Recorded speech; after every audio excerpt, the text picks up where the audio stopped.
Hi friends, આજે હું બનાવું છે સિઝનલ ઉપવાસ જે કેરીની સિઝનમાં જ બને છે. તો કેરી ઓલરેડી મેં યુઝફુલ થયેલી હોય એને આપણે ગોટલા બી અંદરના જે યુઝ કરેલા હોય એને પ્રોપર વોશ કરીને ડ્રાય કરવા માટે તડકામાં રાખી મૂકવાનું. 5-6 દિવસ પછી જ્યારે પ્રોપર ડ્રાય થઈ જાય ત્યારે એને ભાંગવાના.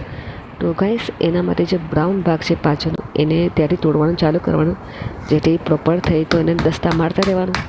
અને પછી નીકળે છે એની અંદરથી ગોટલી. તો એ ગોટલીનો આપણે મુખવાસ બનાવવાનો છે.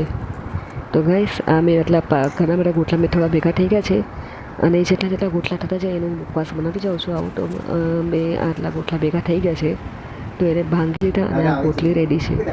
ગાઈસ, પણ એમાં પણ જો ગોટલા બહુ સુકાવે ને તો ખરેખર બગડી બી જાય છે.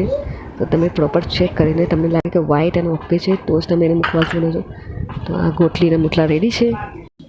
તો બસ હવે એમાં મેં પ્રોપર વોશ કરી દીધા એટલે તો પણ એક વખત ગોટલીને અને એમાં મીઠું નાખીને હું બાફવા મૂકી દઈશ અને 1 કે 2 સીટી એને મારી દેવાની.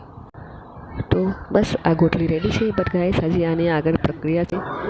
આ ગોટલી તરત જ ઠંડી થાય ત્યાં સુધી પછી એને આ રીતે ખમણી લેવાની, કેમ કે ડ્રાય થયા છે પછી ખમણતા વાર લાગશે.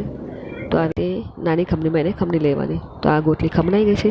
હવે આને 1 દિવસ પંખામાં તડકામાં સૂકવી દેવાની, કેમ કે તરત એને સુકવશું તો એ બધું મેસઅપ થઈ જશે. તો આ મારી ડ્રાય થઈ રેડી છે. હવે મેં એક પેનમાં લઈ લીધું છે ઘી, એને ગરમ થવા દે. બસ પછી આ ગોટલી નાખી દેવાની.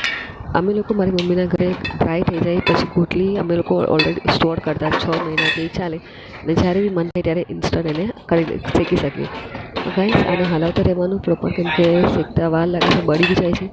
અને આ લીધું છે મેં સંચર પેટ માટે, ડાયજેશન માટે બહુ સારું હોય છે. તો સોલ્ટને સ્કીપ કરીને સંચર નાખશું, જેથી ટેસ્ટ બી જળવાય અને સ્ટમક બી જળવાય. તો બસ તમને લાગે કે ક્રિસ્પી થઈ ગઈ છે પછી એને હલાવીને લાસ્ટમાં એને સોલ્ટ નાખીને 2 મિનિટ હલાવીને એને ગેસ બંધ કરી દઈશું.